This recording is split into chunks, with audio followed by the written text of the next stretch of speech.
कीर्तन या शब्दाचा उच्चार जरी केला तरी टाळ मृदुंगाच्या घोषात 20-25 साथीदारांसोबत भारावलेल्या स्वरात कीर्तन करणारे कीर्तनकार डोळ्यासमोर उभे राहतात.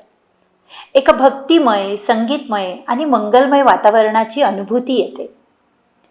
काव्य, संगीत, अभिनय, क्वचित नृत्य यांचा एक अप्रतिम समन्वय म्हणजे कीर्तन. भारतातल्या सर्व प्रदेशात, सर्व भाषेत आणि सर्व संप्रदायात कीर्तन हा प्रकार आढळतो. महाराष्ट्राच्या परंपरेत मात्र कीर्तनाला अत्यंत महत्त्वाचं स्थान आहे, कारण महाराष्ट्राला संतांची भूमी म्हणून ओळखलं जातं. एकपात्री निवेदनातून श्रोत्यांना ईश्वराच्या भक्तीमध्ये रममाण करणे हा कीर्तनाचा उद्देश आहे. भगवंतांचे आणि थोर विभूतींचे गुणगायन करणारा, तसेच त्यांच्या पराक्रमाचे वर्णन करणारा एक प्राचीन कलाप्रकार म्हणजे कीर्तन. याबरोबरच कीर्तन हे समाज प्रबोधनाचं उत्तम माध्यम आहे. समाजाला जागृत करण्याचं कार्यही कीर्तनाच्या माध्यमातून केलं आहे. कीर्तनाच्या माध्यमातून आपली संस्कृती, मूल्ये, परंपरा याचं जतन पूर्वापार चालत आले आहे. विज्ञान आणि अध्यात्माच्या समन्वयातून जगामध्ये शांती नांदेल हा प्राध्यापक डॉक्टर विश्वनाथ कराड यांनी मांडलेला विचारच नाही तर त्यांचे स्वप्न आहे. आणि म्हणूनच आपली समृद्ध परंपरा आणि संस्कृती यांचा हा वारसा आजच्या तरुण पिढीमध्ये संक्रमित करण्यासाठी या विश्वशांती दर्शन चॅनलच्या माध्यमातून आजच्या युवा पिढीपर्यंत आम्ही पोचणार आहोत. सत्य ज्ञानानंत गगनाचे प्रावरण, नाही रूप गुण वर्ण जेथे. श्री ज्ञानेश्वर माऊलींच्या अभंगाचे हे रसाळ निरूपण ऐका भागवताचार्य हरिहर महाराज दिवेगावकर यांच्याकडून. हरिराम कृष्ण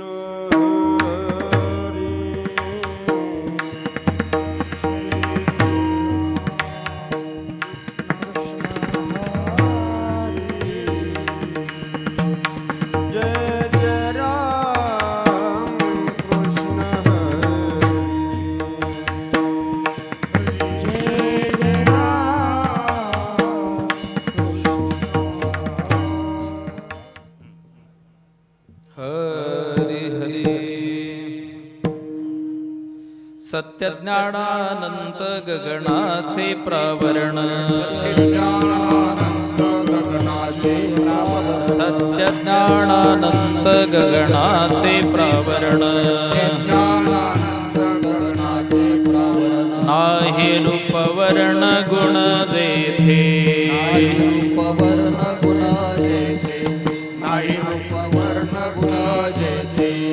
हरे श्री हरी पहिला डोळे भरी, तो हरे श्री हरी पहिला डोळे भरी.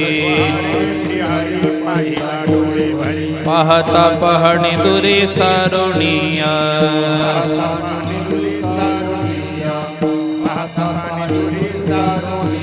ज्ञानदेव म्हणे ज्योतीची निज ज्योती, ज्ञानदेव म्हणे ज्योतीची निज ज्योती. देहे उभे मूर्ती विटेवरे,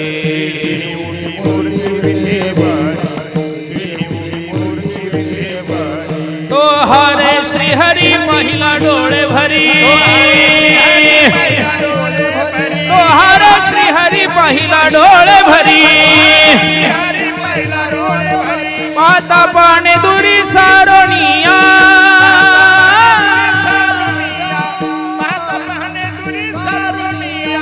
विठोबार खुमाये, जय जय विठोबार खुमाये, जय जय विठोबार खुमाये, जय जय विठोबार खुमाये, विठोबा रखुमा, विठोबा रखुमा,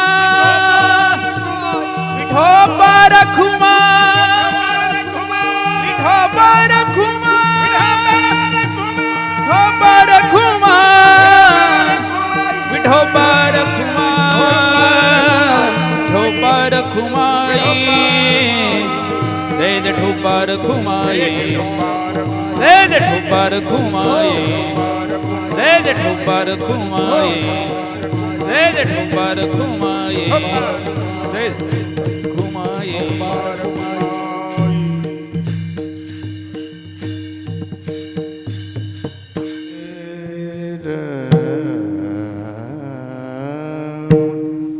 सत्य ज्ञान अनंत गगनाचे प्रावरण सत्य ज्ञान अनंत गगनाचे प्रावरण सत्य ज्ञानानंत गगनाचे प्रावरण सत्य ज्ञानानंत गगनाचे प्रावरण सत्य ज्ञानानंत गगनाचे प्रावरण सत्य ज्ञानानंत गगनाचे प्रावरण सत्य ज्ञानानंत गगनाचे प्रावरण सत्य ज्ञानानंत गगनाचे प्रावरण नाही रूपवर्ण गुण जे ते नाही रूप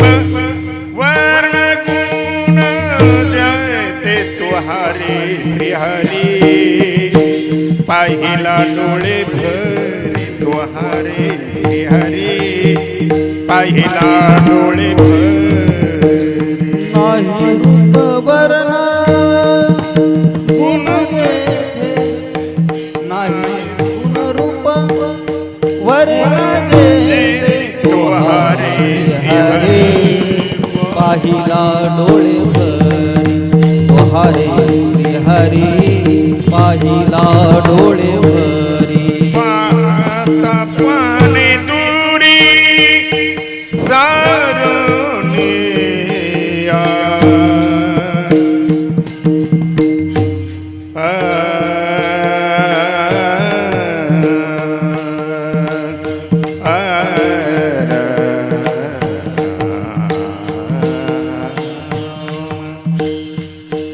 पाहता पाहणे दुरी सारुनी पाहता पाहणे दुरी राम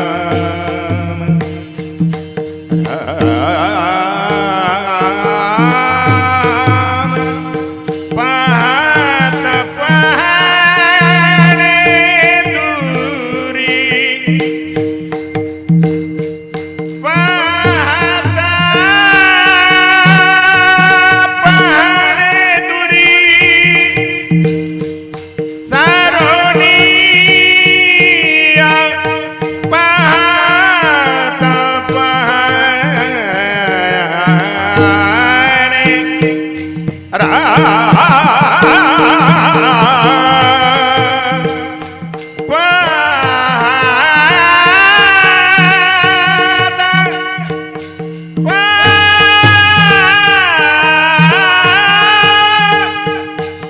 पाहता पाहणे दुरी सारोनिया पाहता पाहणे सारुनिया तुहारे श्रीहरी पाहिला डोळे भर तुहारे श्रीहरी पाहिला डोळे भर पाहता पाहणे दुरी सारुनिया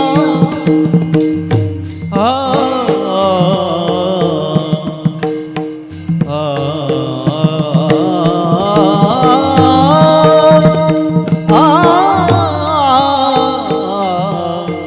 पाहता पाहणे दुरी सारुनिया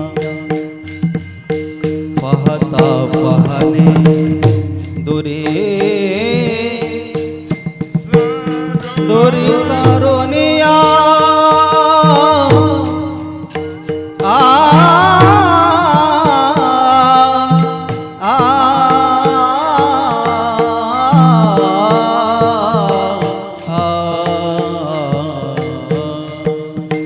पाहता पाहणे दुरी सारुनिया